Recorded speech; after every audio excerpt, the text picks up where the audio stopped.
আসসালামু আলাইকুম ওয়া রাহমাতুল্লাহি ওয়া বারাকাতুহু। হ্যালো ফ্রেন্ডস, আশা করি আপনারা সকলেই ভালো আছেন। আলহামদুলিল্লাহ, আমিও ভালো আছি। চলে এসেছি আপনাদের সম্মুখে আবার একটা নতুন ভিডিও নিয়ে। আমরা কালকের ভিডিওতে জেনেছিলাম যে তাসদীদকে কিভাবে পড়তে হবে। আজকে আমরা জানবো যে রকে কিভাবে পড়তে হবে। যদি বারিক হয় তাহলে রকে কিভাবে পড়তে হবে, যদি পুর হয় তাহলে রকে কিভাবে পড়তে হবে। তো ভিডিও শুরু করার আগে অবশ্যই বলবো যে যেখান থেকে আমার ভিডিওটা দেখছেন অবশ্যই আমার ভিডিওটাকে লাইক এবং শেয়ার করবেন, কেননা আপনার একটা শেয়ারের বাদৌলতে কেউ যদি কোরআন শিখতে পারে, কেউ যদি কোরআন বুঝতে পারে, তো অবশ্যই আল্লাহ তাবারক ওয়া তাআলা আপনাকেও নেকি দিবে। আর যে কোরআন পড়তে পারবে, যে কোরআন বুঝতে পারবে, তাকেও আল্লাহ তাবারক ওয়া তাআলা নেকি দিবে। তো চলো কথা না বাড়িয়ে ভিডিওটাকে শুরু করি। বিসমিল্লাহির রহমানির রহিম। এক নাম্বার, র এর উপরে জবর অথবা পেশ হলে র পুর হয়। কি হয়? পুর হয়। দ্বিতীয় নাম্বার, র সাকিনের পূর্বে জবর অথবা পেশ হলে র পুর হয়। তিন নম্বর, র সাকিনের পূর্বে জের ও পরে হুরফে মুস্তালিয়া 7টি অক্ষর অর্থাৎ হা অর্থাৎ খ, সদ, বদ, গইন, ত, কফ, জ এর মধ্যে কোনো অক্ষর আছে তাহলে র পুর হয়। যেমন মির সদান, মির সদান।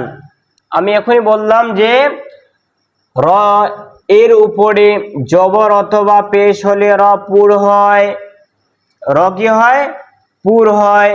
তার মানে র এর উপরে যখন জাবার বা পেশ হয় তাহলে র কি হয়? পুর হয়। তারপরে দ্বিতীয় নম্বর পড়লাম, র সাকিনের পূর্বে জবর অথবা পেশ হলে র পুর হয়। র সাকিনের পূর্বে, র যদি সাকিন থাকে তার পূর্বে, তার মানে প্রথম যদি জবর অথবা পেশ থাকে তাহলে র পুর হবে। যেমন আলিফ র জাবার, এখানে কি আছে? এখানে জাবার আছে। যেমন হামজা র জাবার আর, আর কেননা আমি বলেছিলাম যদি আলিফ হয় তাহলে শুধু একাই থাকবে, আর যদি হামজা হয়, আলিফ সর্বদা খালি হয়। আলিফ হওয়ার জন্য খালি দরকার, আর হামজা হওয়ার জন্য হরকত যুক্ত থাকা দরকার। তো এখানে কি আছে? এখানে হরকত যুক্ত আছে। তো আমরা 2 নম্বরটা পড়বো, র সাকিনের পূর্বে জবর অথবা পেশ হলে, তো জবর আছে র সাকিন, তার পূর্বে কি আছে? জবর আছে, তো র কি হবে? পুর হবে।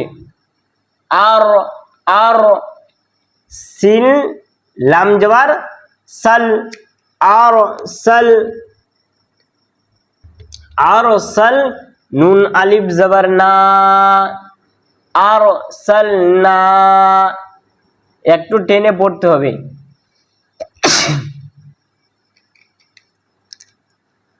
একটু টেনে পড়তে হবে, কেননা আলিফ মাদ্দা আছে।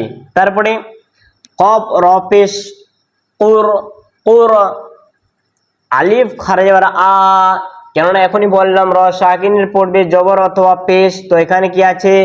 পেশ আছে, তো র পুর হবে। কুর আলিফ খারা যাবার আ, একটু টানতে হবে। কুর আ, নুন দো পেশ নুন, কুর আ নুন। ইয়া গইন জবর ইয়াগ, র র পেশ রুর, ইয়াগ রুর, কাব জবর কা, ইয়াগ রুর কা। মিম রজের মির, মির। সদ আলিফ জবর স, মির স। দাল দো জবর দন, মির সদন। এখানে পুর হবে না, কেননা পুর যেখানে পুর হবে যদি জবর অথবা পেশ হয় তাহলে পুর হবে, যদি জের থাকে তাহলে বারিক হবে, পুর হবে না। কি হবে? মির সদন।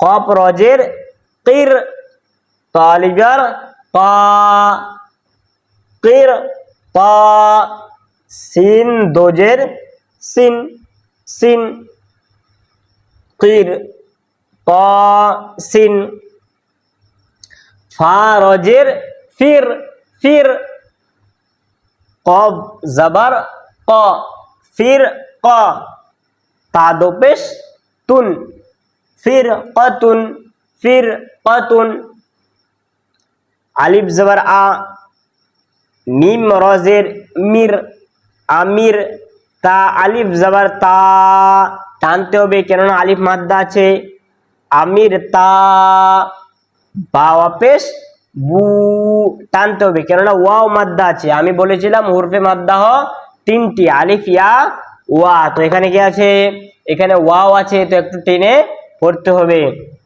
আমির তা বু, র বাজবার রব, বা রজের বীর, রব, রব, বীর, জিমজের জি, রব্বির জি, টানতে হবে না, রব্বির জি, আইন ওয়াপেস রু, টানতে হবে, আইন ওয়াপেস রু, নুন জাবার না, রব্বির জি রু না, আইনটাকে টেনে পড়তে হবে কেননা এখানে কি আছে, এখানে ওয়াও মাদ্দা আছে, সেই জন্য এখানে টানতে হবে, রব্বির জিউনি, আর এখানে র পুর হবে কেননা জাবার, র এর উপরে জাবার অথবা পেশ হলে র পুর হয়, তো র এর উপরে কি আছে, জাবার আছে, তো র পুর হবে। তারপরে মিম সিন পেশ মুস, তা জবর তা, মুস্তা, কফ, কফ রজের কির, মুস্তাকির, র দু পেশ রুন, মুস্তাকির রুন, ফা জবর ফা,